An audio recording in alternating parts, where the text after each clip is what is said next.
Good afternoon, everyone. Welcome to the first Dojo Live of 2022. I am Tulio Siragusa, and today is Tuesday, January 4th, 2022. I'm joined today by Kim Lantis, who is in Hermosillo, Mexico. Hi, Kim. Welcome back. Hey, thank you. Happy New Year. And See how our long I get keep saying 2021 instead of 2022. yeah, right. We should have to write out checks anymore. You remember that? Yeah, no, Every you have to. People used to put the wrong date on them all the time. And we're joined today by Pamela Singh, who is the co-founder and CEO at CaseControl, who's joining us from Northern Virginia. Hi, Pamela. Welcome Hi, to how are Dojo. you? Thank you. So today we're talking about patient care, better patient care, and we're talking about software and AI. How do these all go together? So that's what we're going to unpack in our conversation with Pamela today. But before we dive into that and see what we can learn, let's get to know our guest a little bit. Pamela, if you don't mind, please tell us a little bit about yourself. Yeah, of course. My name's Pamela Singh. I am CEO and co-founder of CaseControl, but my background is in systems engineering and operations research, which is the science of efficiency. And I'm originally from Northern Virginia. And now we are based in good old Houston, Texas. So I'll probably be saying y'all a lot during this conversation. Yeah, it's amazing how many people in Texas don't say y'all, but it's mostly like East Texas. But it could happen. So I thanks don't for know. joining us. So tell us about Case Control. What's the company all about? What gave birth to this idea? What was that moment like? Hey, we should create this company. Tell us a little bit about that. Great question. So CaseControl is a software that uses AI and automation to streamline the surgery scheduling workflows and coordination. And we actually started from an organic need. So my husband is a practicing orthopedic surgeon, and there are a couple things in play. One, especially now with the COVID, this started a few years ago, but in the healthcare industry, especially with surgeons, they go to school to do surgery, but we bog them down with so much documentation, and it makes an already stressful job even more stressful.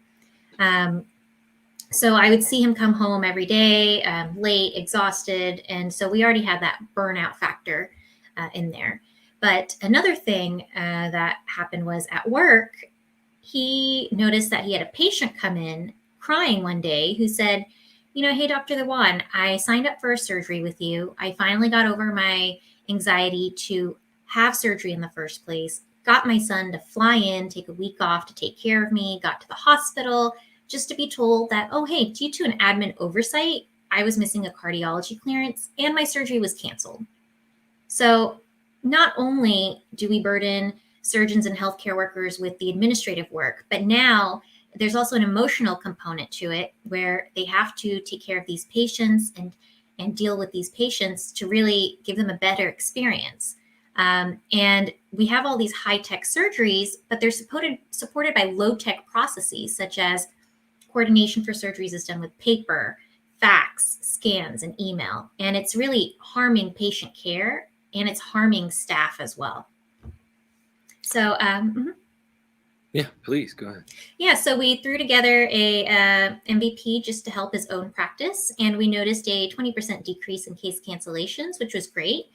But it wasn't until a year later when his hospital administrators actually came to us and said, what are you guys doing differently here than all the other surgeons? Because we've noticed your practice is much more efficient. And that's how CaseControl was born. Really, I was happy with just him doing less paperwork, having less cancellations, and being home early so he could do the dishes and put the kids to bed. That was really good enough for me. But then when we found out, oh, this is a larger problem with my background in efficiency, it was something that we just couldn't ignore. I love it. Okay, so what started out as your desire to make your life easier and better turned out to be a great solution for a lot of other people as well. All right, let's see what we can learn. This is something we can certainly unpack and learn a lot today. Kim, if you could please introduce the topic and kick it off. Of course. Thank you, Tulio, and thank you for being here, Pamela. So the topic as chosen by you is when digital is not enough. Smarter software, better patient care, and as we already touched on, really talking about how AI and software can help patients, the whole caboodle, right? Providers and the healthcare system as a whole. So tapping into this,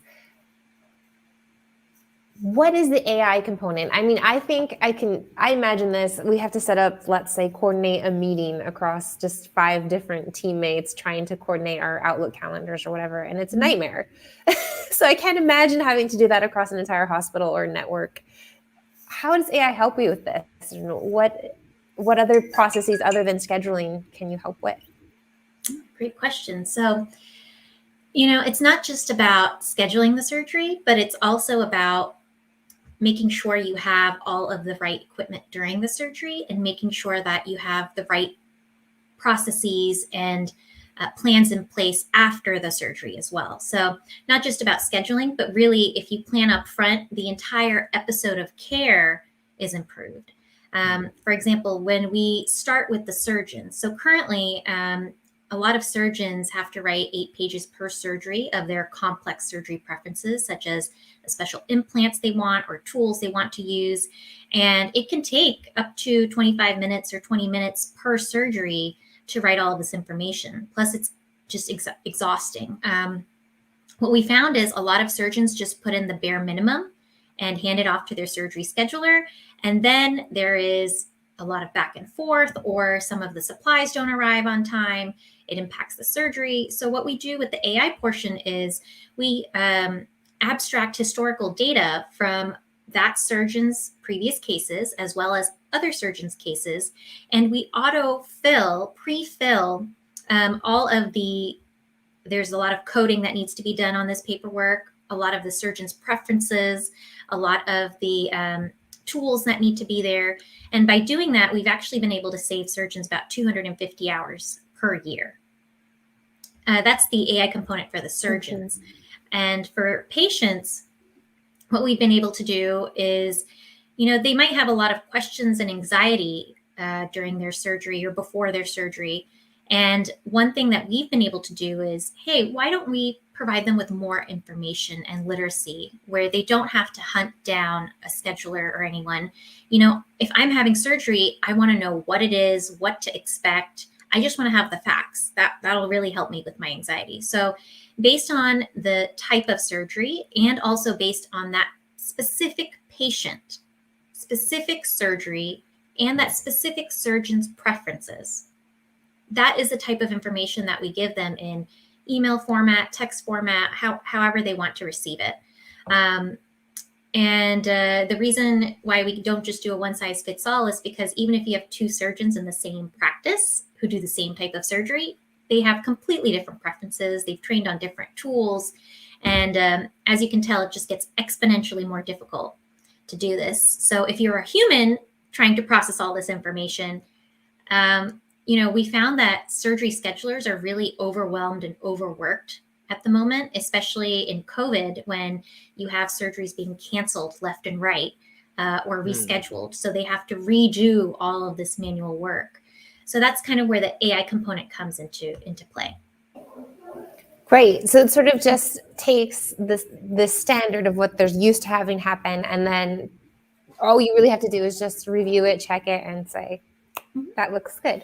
Is there any post-op care as well? I mean, or in the actual op room, like, I don't know, checklists. I think they have to, what do I know? I'm not a surgeon, but I have the understanding that they have to check and make sure that every tool is correct, that there's no missing screws or anything. Are you doing that as well, or is that coming up?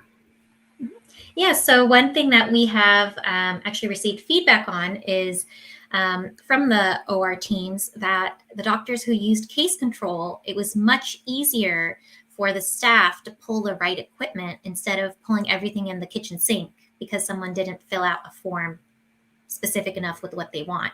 So, if you pull out all these tools, they still have to be sanitized and costs a lot of money per surgical tray. So by only pulling what we need, not only are we saving money, but we're also making the jobs easier of the surgical staff as well.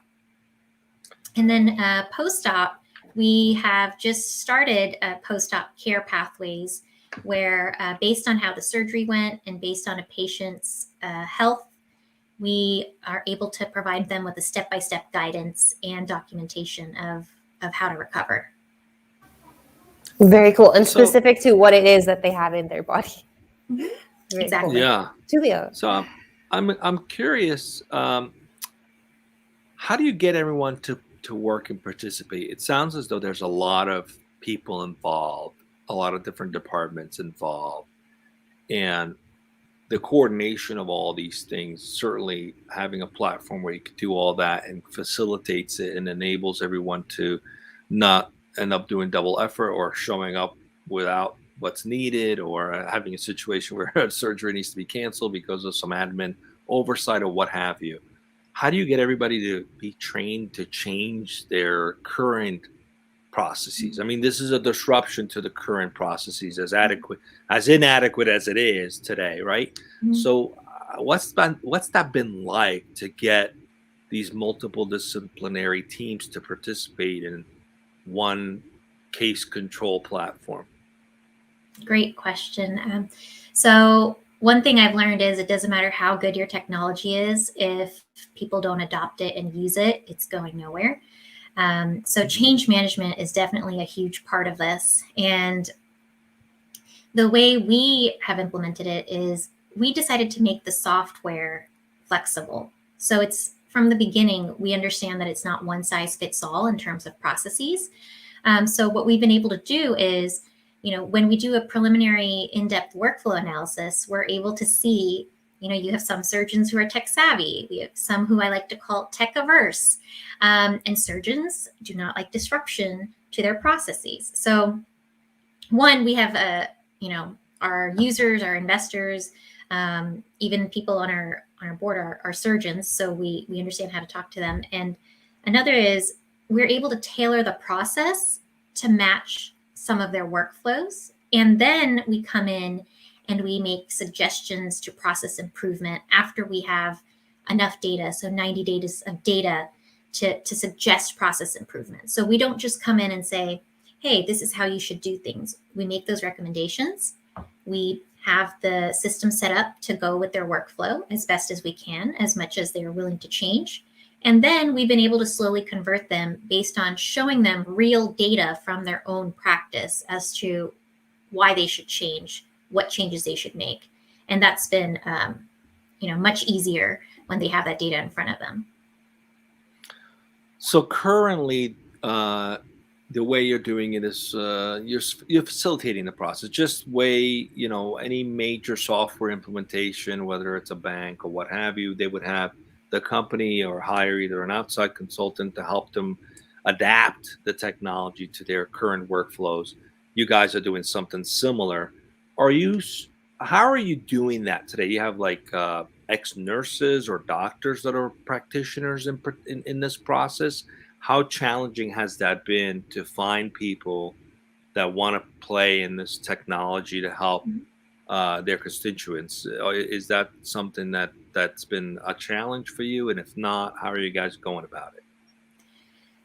So right now, it hasn't been a challenge yet because COVID actually, the silver lining of COVID is now people are more open to digital solutions. So we decided to launch during COVID because great planners that way. But people are more open to digital solutions. And now there's also market forces that are requiring them to change, such as the CARES Act. There's also government mandates which are mandating more interoperability. And now another thing you're seeing, especially in orthopedic surgery, is smaller practices are joining together to make big super practices. So they all have these different processes and they need a way to standardize this as one huge conglomerate. And they can be at different locations doing clinic. They can be at different locations doing surgeries. So now there's a real need for this type of platform. And in terms of who actually uses our platform, we have 3 people who log in, which is the administrators, the schedulers, and the surgeons. And with everyone else, we interact either by sending or pulling information in the type of packet that they would like to receive the information in. I'm curious to understand, as people use this and adopt this, we get the workflow efficiency. There's definitely value in that. There's also the value to the patient in terms of less risk of things going wrong or things getting canceled or rescheduled or what have you.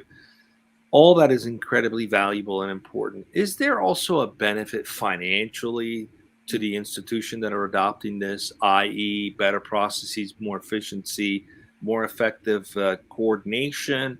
Does it impact, for example, their cost of insurance? I know cost of insurance for surgeon is extremely high.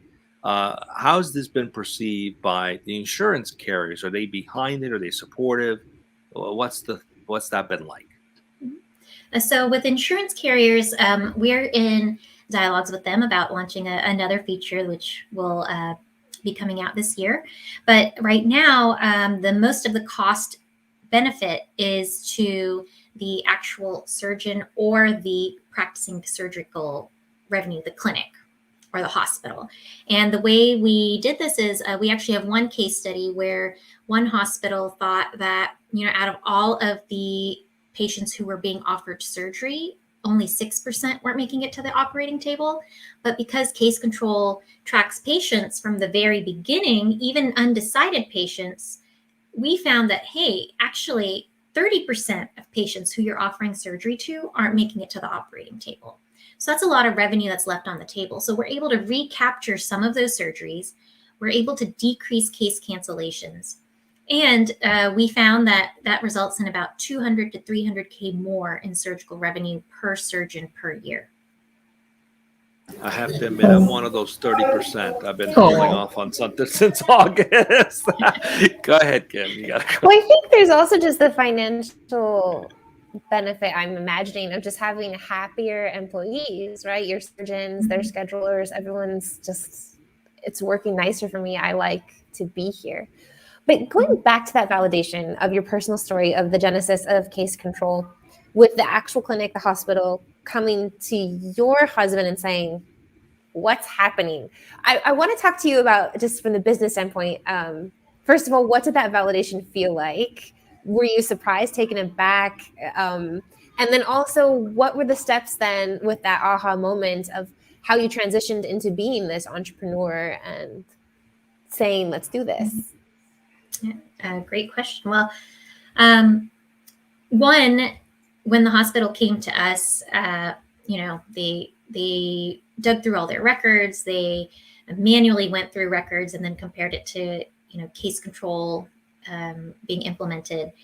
And so that was eye-opening for somebody who loves process improvement. I didn't have a lot of insight into the surgery scheduling process and how much efficiency goes on.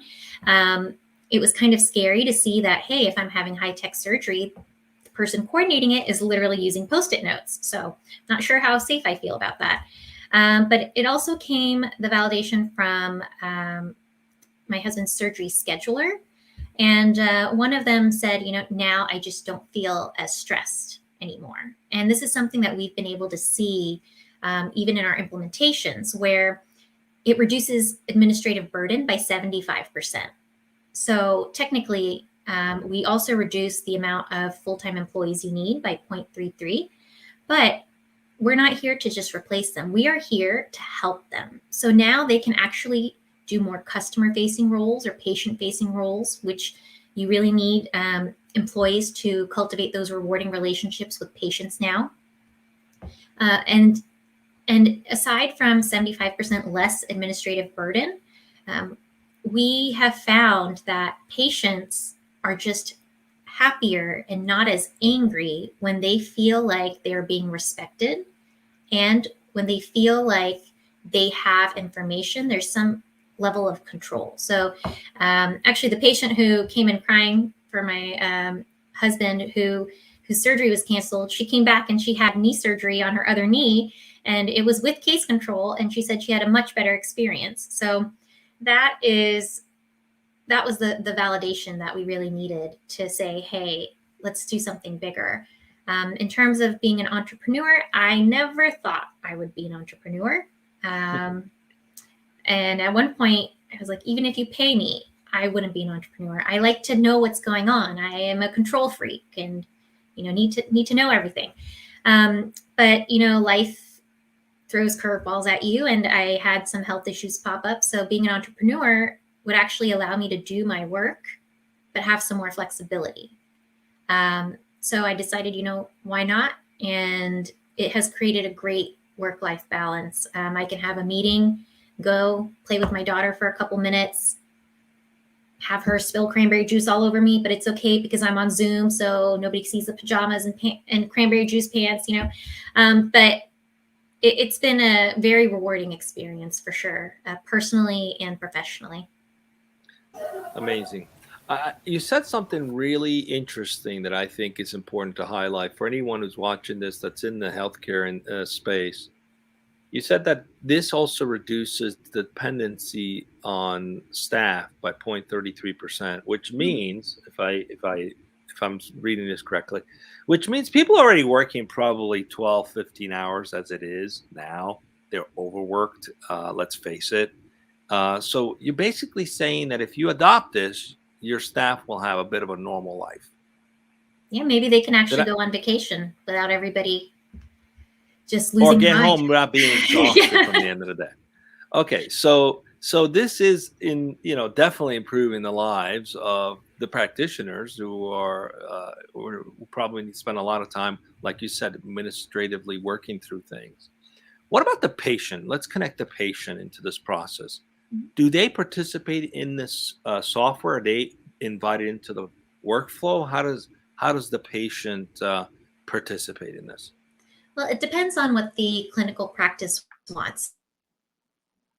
So other surgery centers want their patients to be able to interact and, let's say, select their top 3 surgery dates, or if they have a wound that looks like it's getting an infection, they want to be able to chat with the office about it.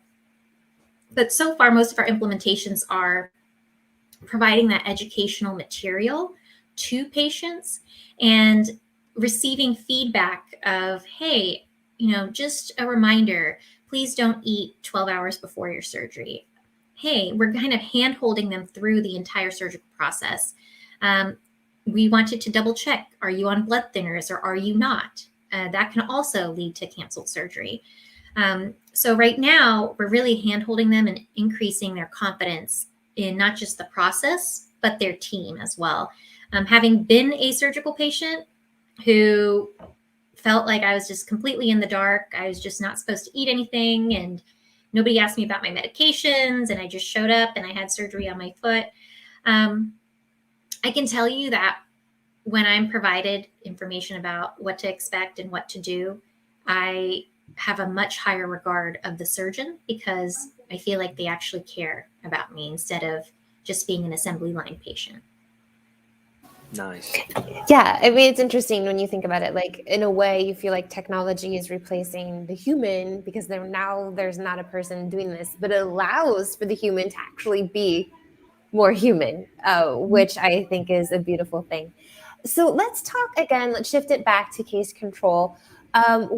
Where are you at with your company? So you already mentioned you personally getting to enjoy this flexibility in your cranberry juice pants. It works for you. What other things, okay, aside from flexibility, are you building into your company culture as you're growing, and what's that shift going to look like for you? Yeah, so we just closed out our oversubscribed pre-seed round of 1.5 million. And so now we are doing a hiring push. And just today, we finalized with one of our full stack engineers. And by the way, we're looking for more full stack engineers if anybody's interested. And the way we're bringing people on is it's not just about their qualifications on paper. It's also about the number one most important thing in our company culture is communication. So that means we're not just telling you what's going on, we're telling you what's expected, but each of us is open to taking constructive criticism from another, and each of us feels responsible for giving feedback and constructive criticism to each team member as well, because we feel like that de-risks a lot of situations that, hey, as a CEO, I want to know every possible thing that can go wrong with my software, right? So if the software team is open and vocal to me about, hey, here are the priorities, based on your decision that we made, we think this would be better. It's good to have that knowledge and have the software team feel comfortable enough to come and talk to me, because if one of us rises, it lifts everybody else up, right? So I feel like everybody should have a voice in which direction we're going as a company. Yeah. That's The amazing. pushback is really important. I remember 10, 15 years ago, that would have been a Series A round, and things have dramatically changed today, right? They've changed a lot over the last 3 years, actually. I 2 know. years. It's only been It's 2 like, years. wow. I mean, that's amazing. Well, congratulations. So, Thank you. what's the day in the life of someone who comes and joins the organization? It seems like a very open, transparent culture. Challenging each other is the norm, and so what's the day in the life in terms of why would someone want to be part of this organization? Yeah, well, one, we are hybrid, so we're not just in person, although we do like to meet in person, especially for whiteboarding sessions and workshop sessions. We found that to be very useful. But the hybrid kind of role that we have opened up for a lot of software engineers, we feel kind of gives the best of both worlds. And a lot of companies are doing that now. But we are a startup, but we're still offering some of the higher level salaries that you might not usually see, because we value our software engineers, and we're confident that we're going to be growing, and we're confident that, we're going to be able to raise more and grow fast. But one of the most important things they can expect is a lot of sarcasm from everybody, an open culture. I also like to bribe people with baked goods that I don't bake, so nobody needs to be scared. But we're very open, fun, I would say pretty laid back in terms of, having our meetings, but we all have high standards for ourselves. Amazing. Well, we wish you a lot of success. Congratulations. We're coming up on time, but we have one final question for you. What's this journey been like for you as an entrepreneur? What have you learned about yourself through this journey? Deep question. I've learned to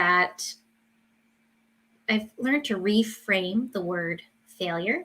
So like I mentioned before, I was, always wanted to do things right. I always wanted to get things done efficiently and quickly. And I've learned not to be a perfectionist, and I've learned you can get more done when you're not a perfectionist. So redefining failure and looking at it as a learning opportunity has actually helped me grow the business faster, instead of receiving a no or having a hiccup. And instead of seeing it as a failure, learn your lesson, give yourself 5 minutes to mope, grab a cup of coffee, and then move on.